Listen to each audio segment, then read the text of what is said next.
There's a 3-trick using a single piece of cotton string and a tablespoon of table salt that transforms any ordinary candle into a light source that burns indefinitely by continuously regenerating its own wick from the wax that would otherwise be wasted, consuming up to 95% more of the available fuel than a standard commercial wick ever reaches. No buying replacement candles every few weeks. No expensive emergency candles that cost $8 each and burn for 6 hours.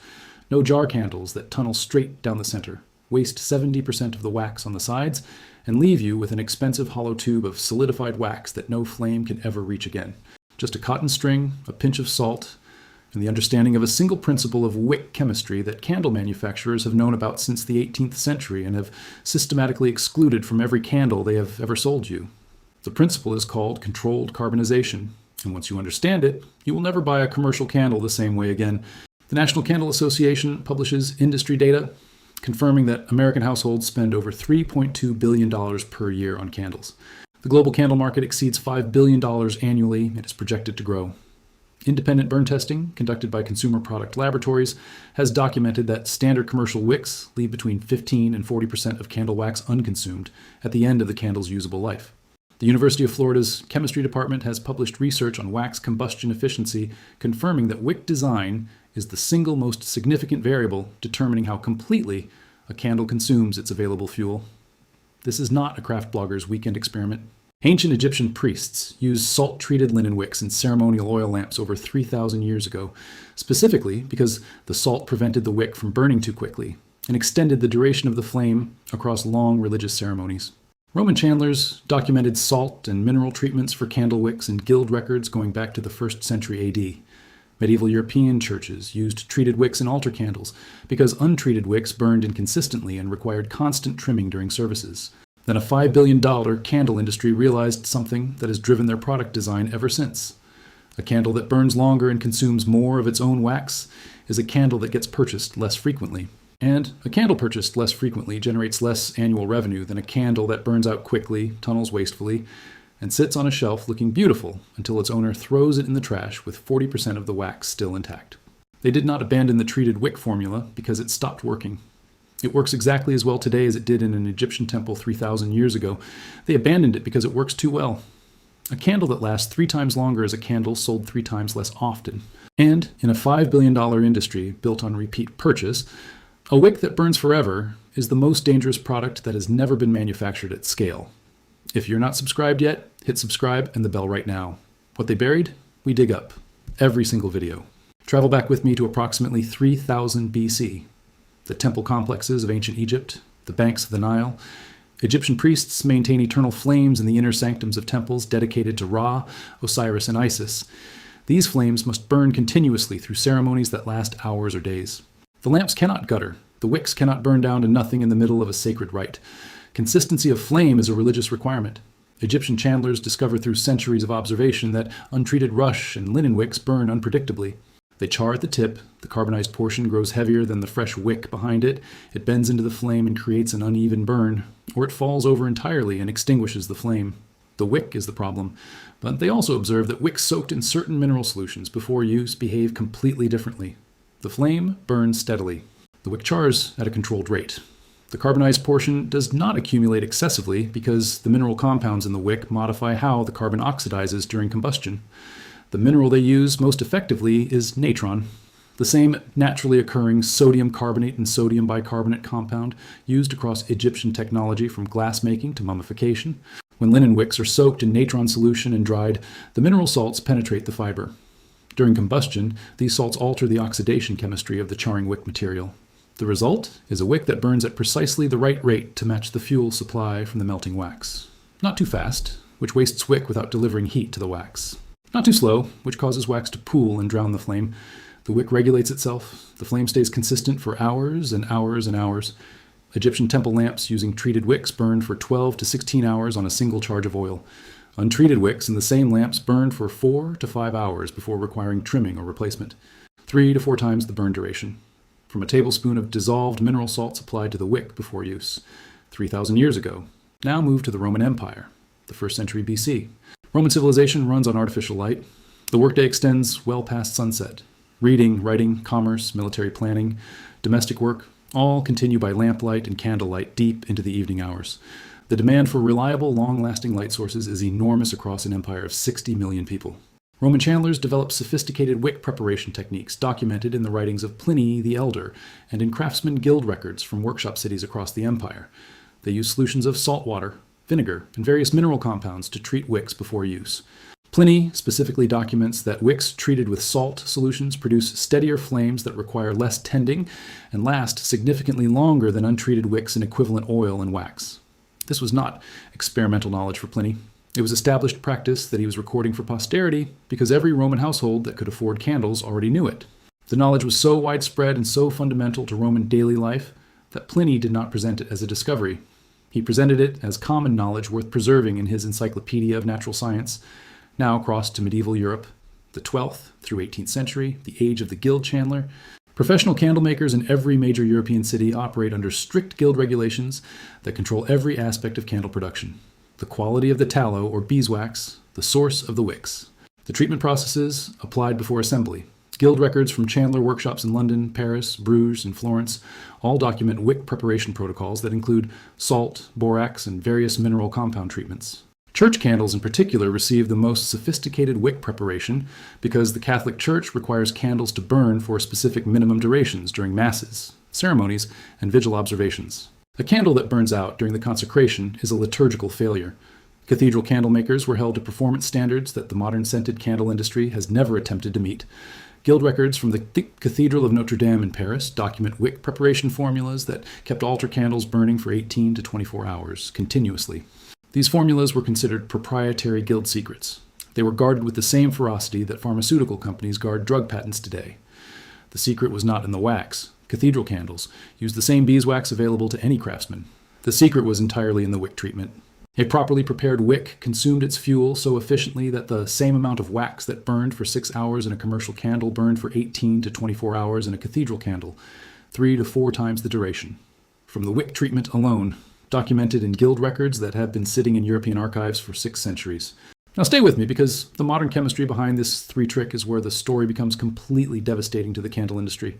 A standard commercial candle wick is made of braided cotton fiber. Nothing else, no mineral treatment, no salt, no borax, just cotton. Here's what happens when a plain cotton wick burns and why it wastes so much of the candle surrounding it. As the cotton fiber burns, the cellulose that makes up the cotton cell walls carbonizes. Carbon accumulates at the tip of the wick. This carbon accumulation is called the mushroom or carbon bloom. It happens with every cotton wick and every candle.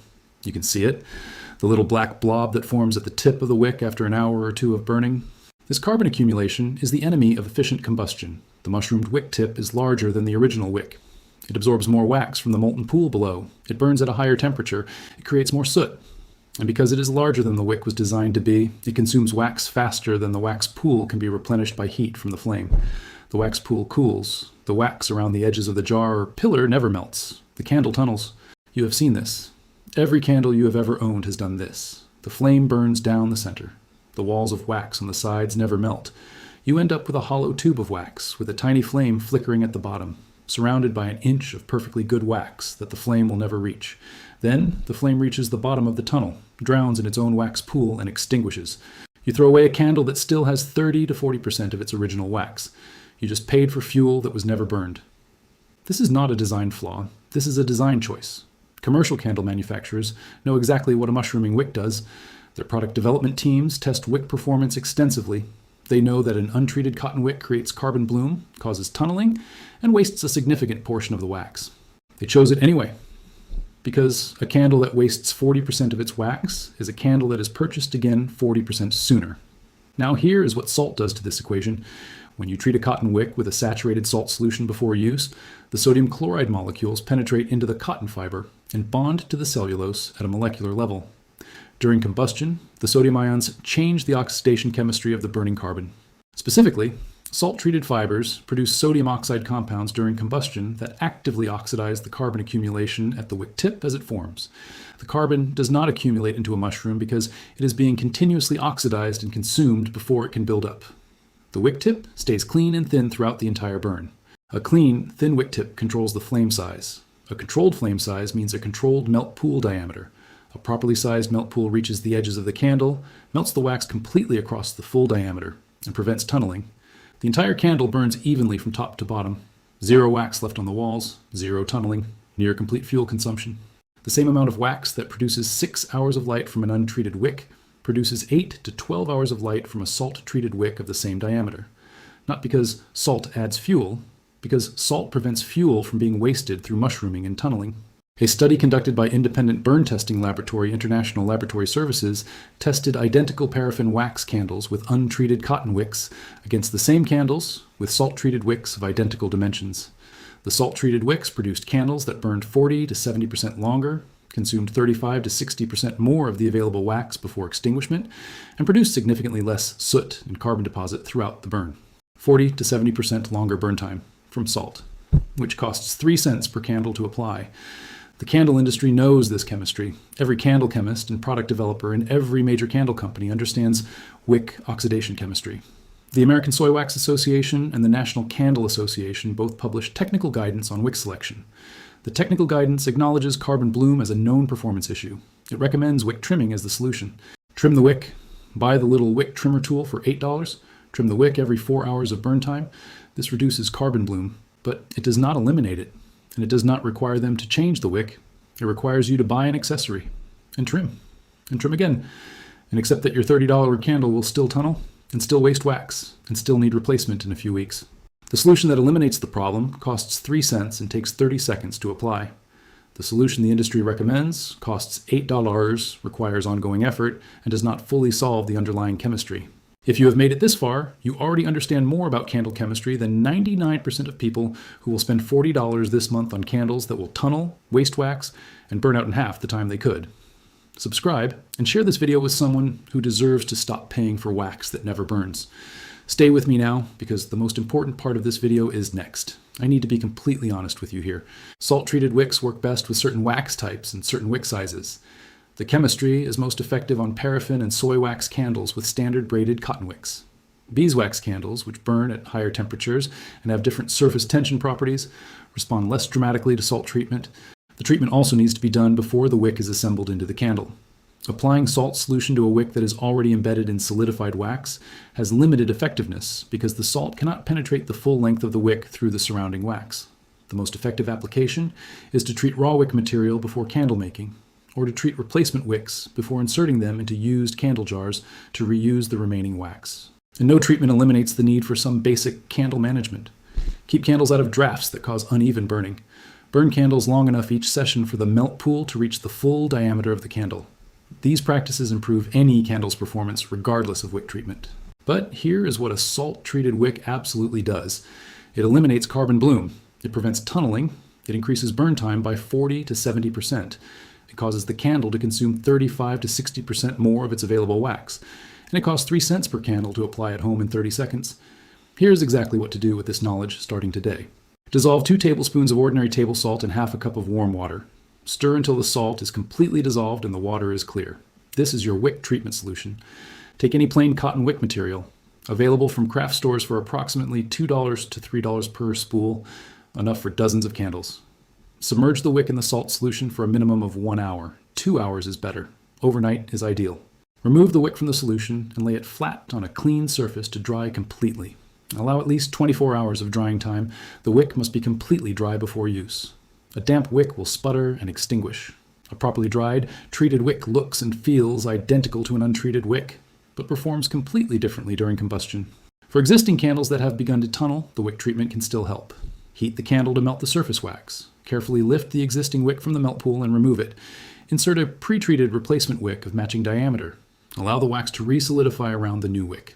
The new salt-treated wick will burn more efficiently on subsequent uses, and the existing wax walls may gradually melt and consume over several burn sessions. For candle making from scratch, always treat your wicks with salt solution before assembling. Prepare a batch of treated wicks and keep them on hand for all future candle making. The entire preparation process takes 30 minutes of active work, plus drying time. One preparation session produces enough treated wick for dozens of candles. For emergency candles specifically, the combination of a salt-treated wick and a fat or wax fuel source creates the most reliable, longest-burning emergency light source available at any price point. A wide-mouth mason jar filled with cooking oil or melted paraffin wax fitted with a salt-treated cotton wick produces a candle that burns for 24 to 48 hours, continuously on a fuel source that costs less than $2.